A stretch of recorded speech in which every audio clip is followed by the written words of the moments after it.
Hello दोस्तों। Good evening. आप सभी का एक बार फिर से बहुत बहुत स्वागत है आप सभी के अपने यूट्यूब चैनल परीक्षा की शिक्षा में।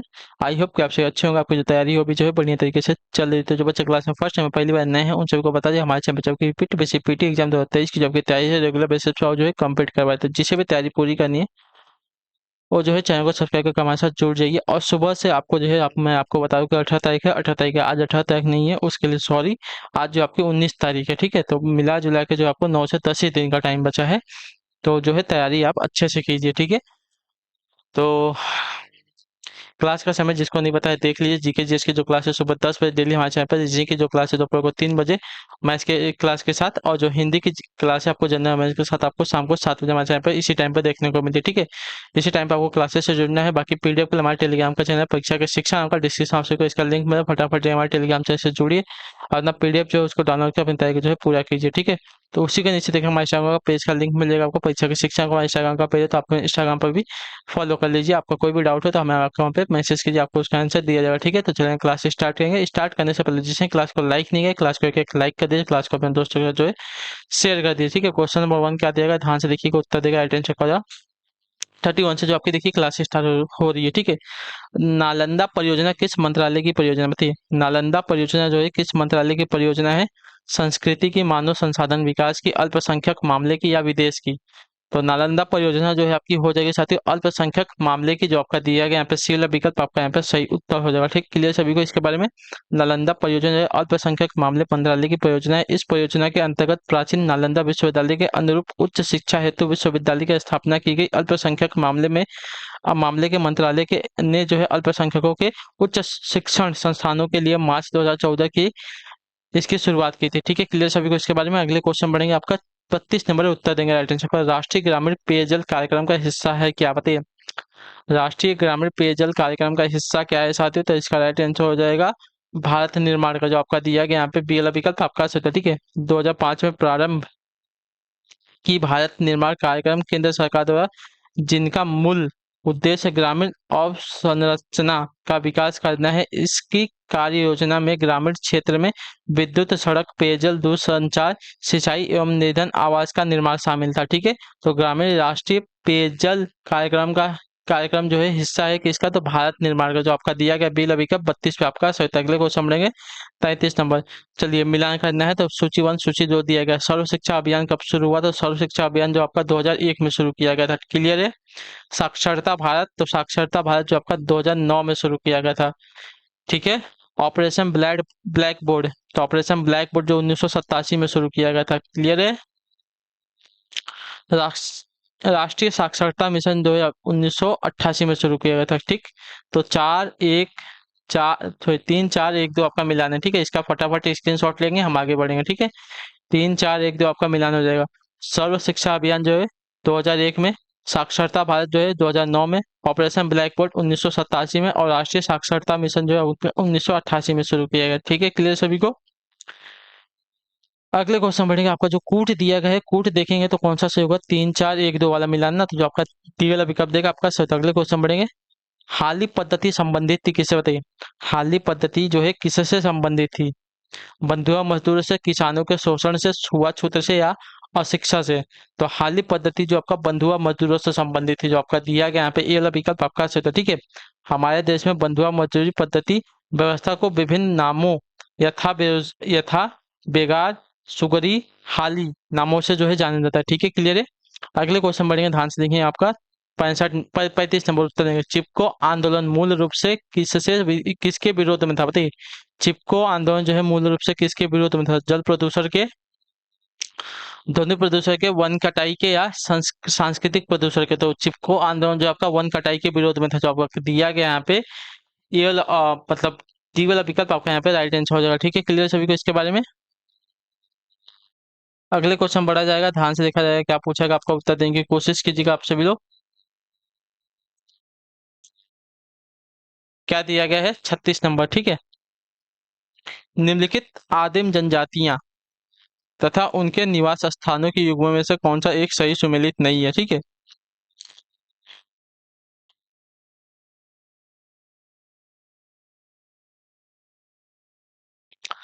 तो बुक्सा जो है पौड़ी गढ़वाल की है। कोल जो है जबलपुर की है। मुंडा जो है छोटा नागपुर की है, लेकिन जो कोरबा दी गई है आपको कोडागू की नहीं है, तो जो आपका डी वाला विकल्प देगा आपका सही, ठीक है। कोरबा जनजाति जो है मध्य प्रदेश में जो है छोटा नागपुर से आई है, ठीक है। तो जो आपका दिया गया है यहाँ पे कोरबा आपकी सही मिलान नहीं है, तो जो आपका डी वाला विकल्प देगा आपका यहाँ पे सही उत्तर हो जाएगा। आदिम जनजातियां और उनके निवास स्थानों का युग्म जो दिया गया आपका गलत हो जाएगा, डी वाला, ठीक है। अगले क्वेश्चन बढ़ेंगे। 37 नंबर उत्तर देंगे राइट। निम्नलिखित युग्मों में से कौन सा एक सही सुमेलित नहीं है, ठीक है। वर्तमान नाम और पुराना नाम दिया गया, ठीक है। हरारे, तो हरारे का जो पुराना नाम था सेली सबरी था, ठीक है। हलाले का जो पुराना नाम था सेली सबरी था। इथोपिया का जो पुराना नाम है एबी सीनिया था। और घना, जो घना दिया गया है इसका जो पुराना नाम था साथियों गोल्ड कोस्ट था, ठीक है। डच गियाना नहीं था, इसका जो पुराना नाम था साथियों गोल्ड कोस्ट। डच कियाना जो दिया गया आपका गलत है, तो आपका सी वाला विकल्प देगा आपका किसाना का जो पुराना नाम था लियोपोल्ड विलिय था, ठीक है।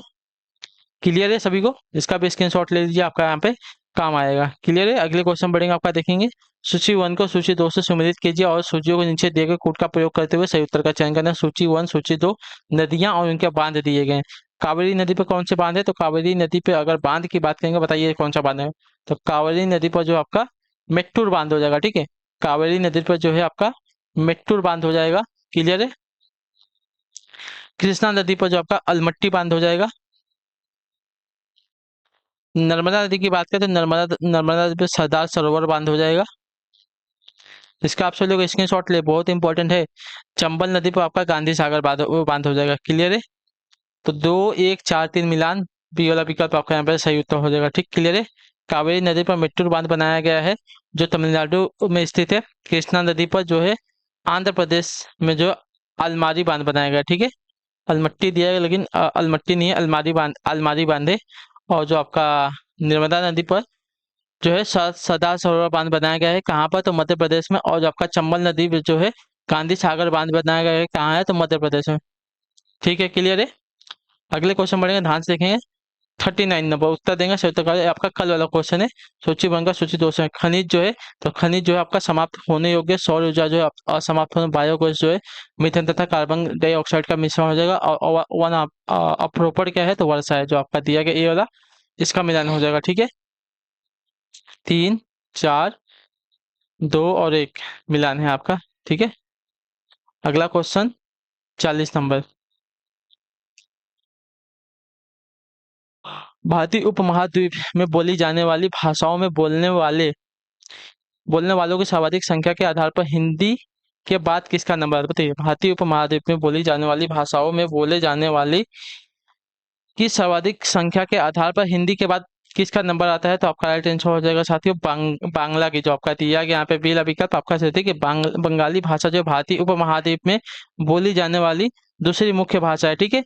जिसकी बंगाली भाषा जो है भारत में पश्चिम बंगाल राज्य तथा बांग्लादेश में लगभग 235 मिलियन लोगों द्वारा बोली जाती 215 मिलियन लोगों द्वारा जो है बोली जाती है, ठीक है। क्लियर सभी को इसके बारे में? अगले क्वेश्चन बढ़ेंगे, ध्यान से देखेंगे। 41 नंबर उत्तर देंगे राइट। निम्नलिखित में से कौन सा देश जो है संयुक्त सुरक्षा परिषद के अस्थायी सदस्य? बताइए, निम्नलिखित में से कौन सा देश जो है संयुक्त सुरक्षा परिषद के अस्थायी सदस्य हैं? तो आपका राइट आंसर होगा संयुक्त राज्य, रूस, यूके, फ्रांस और चीन। जो आपका दिया गया डी वाला विकल्प आपका सही होगा। संयुक्त राष्ट्र सुरक्षा परिषद जो है संयुक्त राष्ट्र के 6 प्रमुख अंगों में से एक है, जिसका उत्तरदायित्व जो है अंतर्राष्ट्रीय शांति और सुरक्षा बनाए रखना है, ठीक है।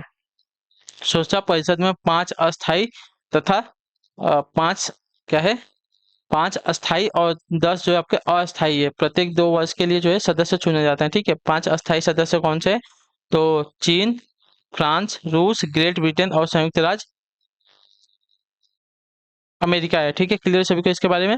अगले क्वेश्चन बढ़ेंगे, आपका देखें 42 नंबर उत्तर देंगे राइट आंसर होगा। निम्नलिखित में से कौन सा 3 केंद्रीय रिजर्व पुलिस बल यानी कि सीआरपीएफ के स्थापना दिवस के रूप में जो है मनाया जाता है? बताइए, निम्नलिखित में से कौन सा दिन जो है केंद्रीय रिजर्व पुलिस बल यानी कि सीआरपीएफ के स्थापना दिवस के रूप में मनाया जाता है? तो आपका राइट आंसर हो जाएगा साथियों आपका 27 जुलाई। जो आपका दिया गया डी वाला विकल्प आपका सही सही उत्तर, ठीक है। केंद्रीय रिजर्व पुलिस बल का स्थापना दिवस जो है हर साल 27 जुलाई को जो है मनाया जाता है, ठीक है। सीआरपीएफ की स्थापना जो 1949 में संसद के विधेयक पारित करके हुई थी। अगले क्वेश्चन बढ़ेंगे आपका, देखिए 43 नंबर उत्तर देंगे राइट आंसर स्वामी नारायण। स्वामी नारायण अक्षरधाम एक हिंदू मंदिर परिसर है जो भारत के निम्नलिखित स्थानों में से कहाँ पर स्थित है? स्वामी नारायण अक्षरधाम एक हिंदू मंदिर परिसर है जो भारत के निम्नलिखित स्थानों में से कहाँ पर स्थित है? तो आपका राइट आंसर हो जाएगा साथियों दिल्ली में, जो आपका दिया गया यहाँ पे डी वाला विकल्प आपका यहाँ पे सही उत्तर हो जाएगा। ठीक है, क्लियर सभी को इसके बारे में। अगले क्वेश्चन बढ़ेंगे आपका 44, ध्यान से देखिएगा, बताइएगा राइट आंसर कौन सा साथियों। ठीक है, 44 नंबर एक, ध्यान से देखिएगा, उत्तर दीजिएगा। कपास प्रौद्योगिकी पर अनुसंधान के लिए केंद्रीय संस्थान कहाँ पर स्थित है? कपास प्रौद्योगिकी पर अनुसंधान के लिए केंद्रीय संस्थान कहाँ पर स्थित है? तो आपका राइट आंसर हो जाएगा मुंबई में, जो आपका ए वाला विकल्प देगा आपका यहाँ पे सही उत्तर हो जाएगा। ठीक है, क्लियर सभी को इसके बारे में।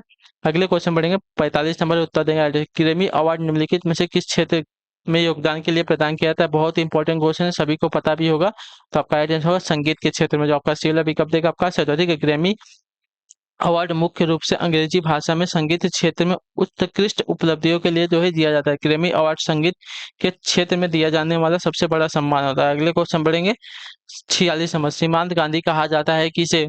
तो सीमांत गांधी जो है आपका किसे कहा जाता है? मोहम्मद अली जिन्ना को, शेख अब्दुल्ला को, शेख मु- मुजिर मुजीबुर रहमान को, या खान अब्दुल गफ्फार खान को? तो आपका राइट आंसर खान अब्दुल गफ्फार खान को, जो आपका दिया गया यहाँ पे डी वाला विकल्प आपका सही है।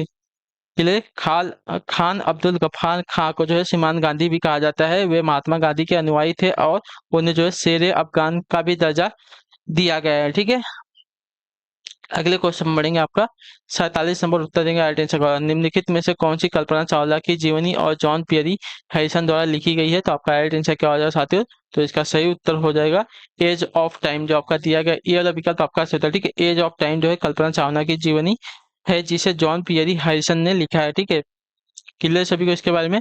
अगले क्वेश्चन बढ़ेंगे, ध्यान से देखिए, आपका 48 नंबर उत्तर देंगे राइट आंसर। निम्नलिखित में से कौन सा जो है बाल गंगाधर तिलक द्वारा किया गया साहित्यिक कार्य है? बताइए, निम्नलिखित में से कौन सा जो है गंगाधर द्वारा बाल गंगाधर तिलक द्वारा किया गया साहित्यिक कार्य हो जाएगा? तो साथियों इसका राइट आंसर हो जाएगा द ओरायन, जो आपका ये वाला विकल्प देगा, मतलब बी वाला आपका राइट आंसर। द ओरायन जो है बाल गंगाधर तिलक का साहित्यिक कार्य है जिसमें उन्होंने नक्षत्रों की स्थिति के अनुसार वेदों के समय की गणना करने का प्रयास किया है। ठीक है, क्लियर सभी को। अगले क्वेश्चन बढ़ेंगे आपका 49 नंबर, उत्तर दीजिएगा राइट आंसर। T20 अंतर्राष्ट्रीय क्रिकेट में 51 गेंदों में 103 रन बनाने वाली पहली भारतीय महिला कौन थी? बताइए, T20 अंतर्राष्ट्रीय में 51 गेंदों में 103 रन बनाने वाली पहली भारतीय महिला कौन थी साथियों? इसका सही उत्तर क्या हो जाएगा? तो आपका राइट आंसर हरमनप्रीत कौर, जो आपका दिया गया एफबी वाला विकल्प आपका सही तो थी। हरमनप्रीत कौर जो है T20 अंतर्राष्ट्रीय क्रिकेट में 51 गेंदों में 103 रन का रिकॉर्ड बनाने वाली आपकी पहली भारतीय महिला हो जाएंगे। ठीक है, क्लियर सभी को इसके बारे में। अगले क्वेश्चन बढ़ेंगे, उत्तर देंगे 50 पे। एशियाई खेल 2018 में एशियाई खेल 2018 के डबल ट्रैप शूटिंग में रजत पदक विजेता 15 वर्षीय शार्दुल विहान उत्तर प्रदेश के किस जिले से हैं? इसका सही उत्तर क्या बताइए? एशियाई खेल डबल ट्रैप शूटिंग में रजत पदक विजेता 15 वर्षीय शार्दुल विहान उत्तर प्रदेश के किस जिले से हैं? तो आपका राइट आंसर हो जाएगा मेरठ जिले का, जो आपका दिया गया यहाँ पे सी वाला विकल्प आपका सही उत्तर हो जाएगा। क्लियर सभी को इसके बारे में। अगले क्वेश्चन बनेगा आपका हिंदी का क्वेश्चन, ध्यान से उत्तर दीजिएगा। नयन का शुद्ध संधि विच्छेद क्या बताइए? नयन का शुद्ध संधि विच्छेद क्या हो जाए? तो नयन का शुद्ध संधि भी आपका ने धन अन होता है। ठीक है, ने धन अन, जो आपका दिया गया ये वाला विकल्प आपका यहाँ पे सही उत्तर हो जाएगा। क्लियर सभी को इसके बारे में। अगले क्वेश्चन बढ़ेंगे, ध्यान से देखिए, आपका 77 नंबर, ध्यान से देखिएगा उत्तर है। इनमें धनुष का प्रवाची कौन सा नहीं है? ठीक है, इनमें जो है धनुष का प्रवाची कौन सा नहीं है? तो धनुष का प्रवाची जो दिया गया है यहाँ पे कोंडक चाप सरासन हो जाएंगे, लेकिन सर जो है आपका धनुष का प्रवाची नहीं होता, जो आपका डीएल विकल्प देगा आपका सही उत्तर होगा। ठीक है, धनुष के अन्य प्रवाची देखिए कमान, धनुही, पिनाक तथा सर। सर के पर्याय शब्द जो है सहायक सिलमुखी बाण और तीर हो जाएगा। ठीक है, सर जो है इसका क्या सहायक सिलमुखी बाण और तीर हो जाएगा। क्लियर है। अगले क्वेश्चन बनेगा आपका, देखेंगे 78 नंबर, विग्रह का विलोम क्या हो जाएगा? बताइए, विग्रह का विलोम क्या होता है? विग्रह का विलोम आपका संधि होता है, जो आपका बेला विकल्प देगा आपका सत्य। ऐसा स्थान जहां अनेक चीजें आपस में जुड़ी हो उन्हें संधि कहते हैं। ठीक है, अगले क्वेश्चन बढ़ेगा आपका 79 नंबर, उत्तर देंगे राइट आंसर का। निम्न वाक्यांश के स्थान पर एक शब्द का चयन करना है। ठीक है, जो किसी वंश के बराबर चलता आया हो, जो किसी वंश में बराबर चलता आया हो उसको क्या कहेंगे? तो उसको देखिए अनुवांशिक कहते हैं। ठीक है, जो आपका दिया गया सी वाला विकल्प आपका सही उत्तर। जो किसी वंश में बराबर चलता आया हो उसको अनुवांशिक कहेंगे। जिसे आश्वासन या तसल्ली दी गई हो उसको आश्वस्त कहेंगे। क्लियर है। किसी की मृत्यु के बाद उसकी संपत्ति प्राप्त करने वाला जो आपका उत्तराधिकारी होता है, ठीक है। 80 नंबर, कस्तूरी शब्द का जेंडर क्या है बताइए। कस्तूरी शब्द का जेंडर क्या होता है? कस्तूरी शब्द एक आपका द्रव्य है जो हिरण की नाभि में से जो है प्राप्त होता है, ठीक है। कस्तूरी शब्द जो है स्त्रीलिंग में प्रयोग किया जाता है, तो जो आपका दिया गया यहाँ पे बी वाला विकल्प, तो आपका यहाँ पे सही उत्तर हो जाएगा, ठीक है। पानी, तेल, घी, पेट्रोल, कस्तूरी, ये सभी क्या आपके स्त्रीलिंग शब्द होते हैं, तो आपका बी वाला विकल्प देगा आपका सही उत्तर। तो इसी के साथ जो आपकी क्लास है आज की यहीं पे कंप्लीट होती है। आई होप कि आपको जो क्लास है साथियों अच्छी लगी है। अच्छी लगे तो क्लास को लाइक कर दे, चैनल पे पहली बार है चैनल को जो सब्सक्राइब करो, हमें कमेंट करके जरूर बताइए आपको जो क्लास है साथियों कैसी लगी, ठीक है। क्लास अच्छी लगे क्लास को लाइक करके जाएगा। तो हम आपसे मिलते हैं आपकी अगली क्लास में, तब तक के लिए टाटा बाय बाय, जय हिंद, जय भारत। आपके क्लास से जुड़ने के लिए बहुत बहुत ही धन्यवाद साथियों।